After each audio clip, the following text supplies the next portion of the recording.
Hey everybody, Marcus here. In the last two videos, we discussed how one goes about learning how to live and learning how to dialogue. In this video, we will be discussing death, more specifically, learning how to die. Now, this may seem like a silly idea. After all, death is not typically something one would consider a learned skill. But here, we are not discussing the death of the body, though the death of the body is contemplated as part of the exercises we will be discussing. No, we mean a separation, as far as possible, of the soul from the body during life. However, let me reiterate here, like I have in the previous videos, there is nothing mystical going on during these exercises, nor does there need to be any religious connotation. The soul we speak of is you. It is your very being. Your body as a whole is not you, in the same way as it would be absurd to say that any one part of your body is you. If you lose an arm, you remain you. If you lose all your limbs, you still remain you. And so in this way, you can too lose the consideration of your body as a whole and still remain you, though obviously you would physically die if you lose your head. Socrates exposes himself to death for the sake of virtue. He preferred to die rather than renounce the demands of his conscience, thus preferring the good above being, and thought and conscience above the life of the body. Now, this is nothing other than the fundamental philosophical choice. If it is true that philosophy subjugates the body's will to live to the higher demands of thought, it can rightly be said that philosophy is the training and apprenticeship for death. As Socrates puts it in the Phaedo, it is a fact, Simmias, that those who go about philosophizing correctly are in training for death, and that to them of all men death is least alarming. Like we said earlier, the death in question here is the spiritual separation of the soul and the body. Separating the soul as much as possible from the body and accustoming it to gather itself together from every part of the body and concentrate itself until it is completely independent, and to have its dwelling, so far as it can, both now and in the future, alone and by itself, freed from the shackles of the body. Now, this is a profound insight that Socrates offers us as to the nature of his philosophical project, and is truly the key to understanding ancient philosophy as a whole, as a way of life. The ultimate goal of philosophy, Socrates tells us, is training for death. Philosophy becomes a complete transformative package of one's disposition to the world of being and becoming, namely, the physical world. All activities you would see a philosopher engaging in would then be leading to this one end, the shedding of the passions linked to the corporeal sense, so as to attain the autonomy of thought. Training for death is training to die to one's individuality and passions, in order to look at things from the perspective of universality and objectivity. The tyranny of desires, Plato tells us, shows itself particularly clearly in dreams. The savage part of the soul does not hesitate, in thought, to try to have sex with its mother or with anyone else, man, god, or animal. It is ready to commit any bloody crime. There is no food it would not eat, and, in a word, it does not stop short of any madness or shamelessness.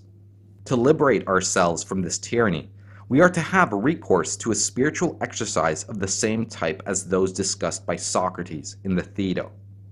When, however, a man does not go to sleep before he has awakened his rational faculty, and regale it with excellent discourses and investigations, concentrating himself on himself, having also appeased the appetitive part and calmed the irascible part, once he has calmed these two parts of the soul and stimulated the third, in which reason resides, it is then that the soul best attains to truth. The key exercise in training for death becomes the contemplation of death itself. Death needs to be kept in your mind as the backdrop against which your thoughts and decisions unfold. But like Rochefoucauld would say, neither the sun nor death can be looked at directly. Indeed, The only ones who even attempt to look at death are philosophers. But beneath all philosophical conceptions of death, one common virtue recurs again and again: lucidity. For Plato, he who has already tasted of the immortality of thought cannot be frightened of the idea of being snatched away from the material world. For the Epicureans, the thought of death is the same as the consciousness of the finite nature of existence, and it is this which gives an infinite value to each instant in life. Each of life's moments surge forth laden with incommensurable value. Believe that each day that has dawned will be your last. Then you will receive each unexpected hour with gratitude. Now, in the apprenticeship of death, the Stoics discovered freedom. He who has learned how to die has unlearned how to serve. The thought of death transforms the tone and level of inner life. Keep death before your eyes every day, and then you will never have any abject thought nor any excessive desire. Training for death is also connected directly to what we discussed in the first video: living in the present moment and the infinite value it contains, and treating the present moment as one's first and last moment. A modern reinvention of this doctrine, well, as TFM said in his video on ego, is simply not giving a shit. Now, this notion of not giving a shit can be found in the words of Socrates as well. The rational law declares that it is best to keep quiet as far as possible in misfortune, and not to complain, because we cannot know what is really good and evil in such things, and it does us no good for the future to take them hard, and nothing in human life is worth of great concern, and our grieving is an obstacle to the very thing we need to come to our aid as quickly as possible in such cases.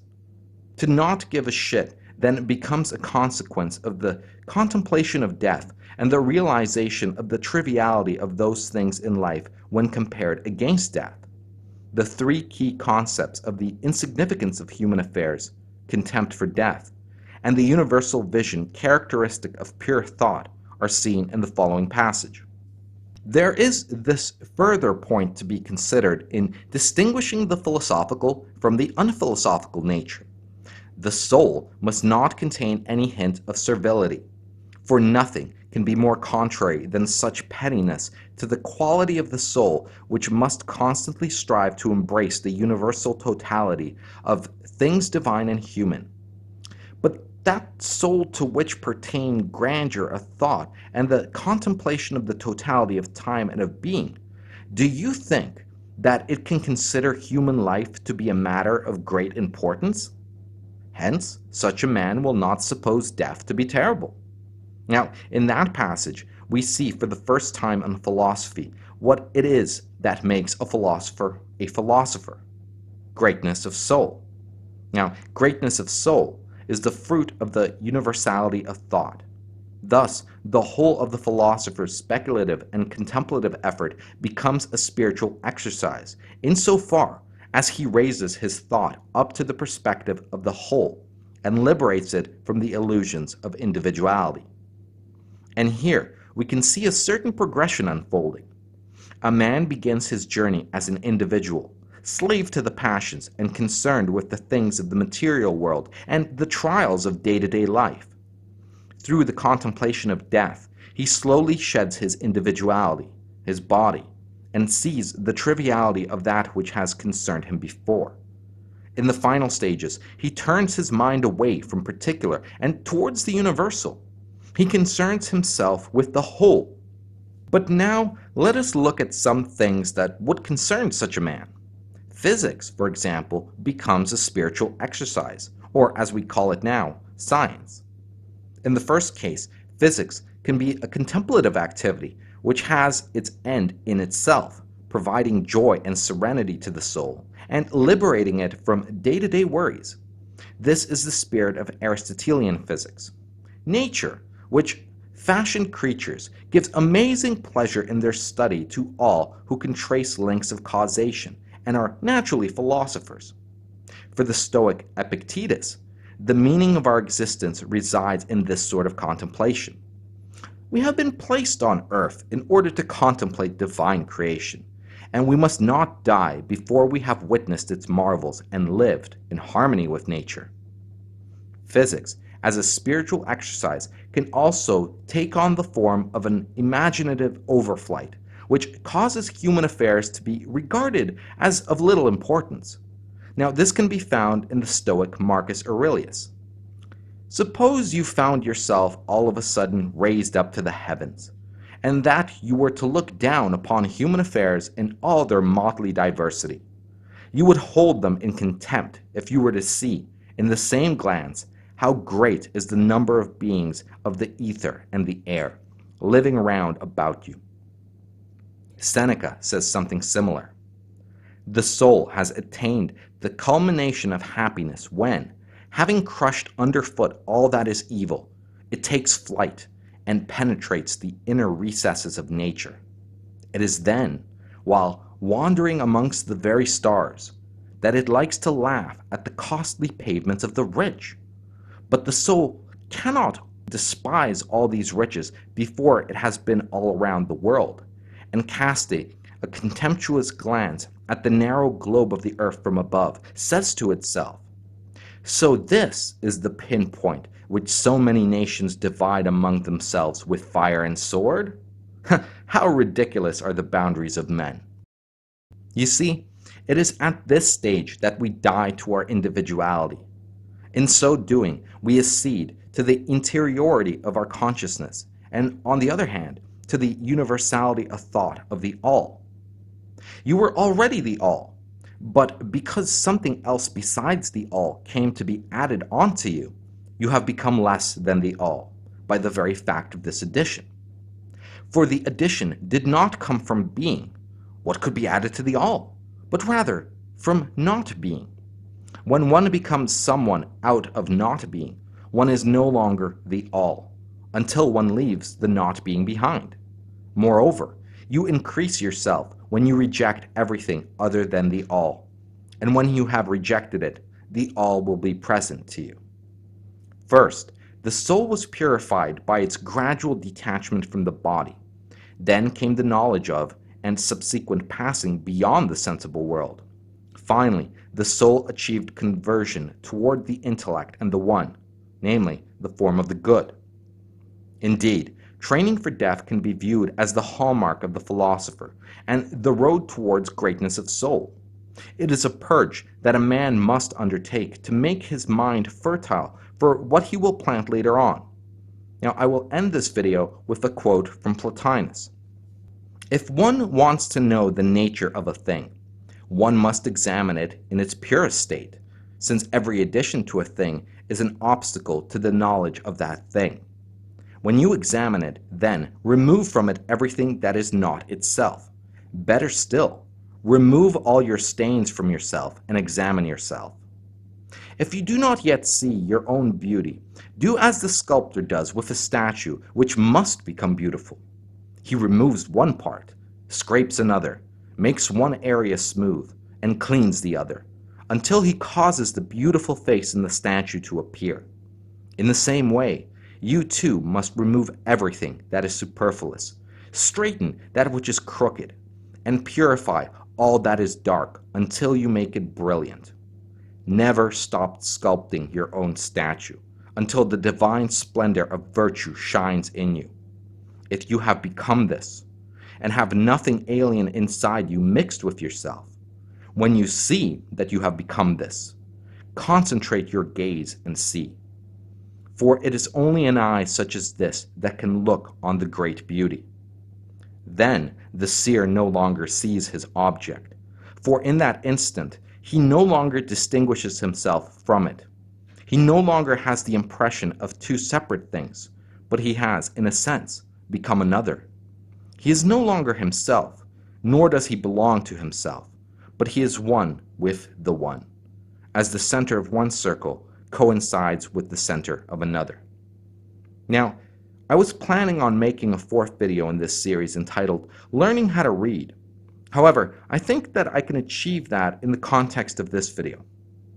Training for death is the philosophical doctrine that serves as the end of all ancient works following Socrates. When you find yourself reading philosophy, you need to always keep in mind that the objective of the author is to help you transform your very soul. He is not trying to teach you about this subject or that subject. No, the author wants to help you become like him and bring you to a state in which you can engage in philosophical inquiry on your own. To be a philosopher is to make yourself the project. It could be viewed as the most radical and complete self-help package ever put together. So, in order to learn to read correctly, one must never lose sight of this transformative goal. Now, much like the works of the ancients, my channel has the same goal. It is not to give any great wisdom or insight. It is an attempt to continue in the tradition of the Greeks, to help you transform your very being and achieve some sort of peace in your life. In many ways, much of the content in MGTOW seems to have a spiritual exercise quality to it. All the videos related to, say, mapping human nature are no different than the study of physics as discussed earlier.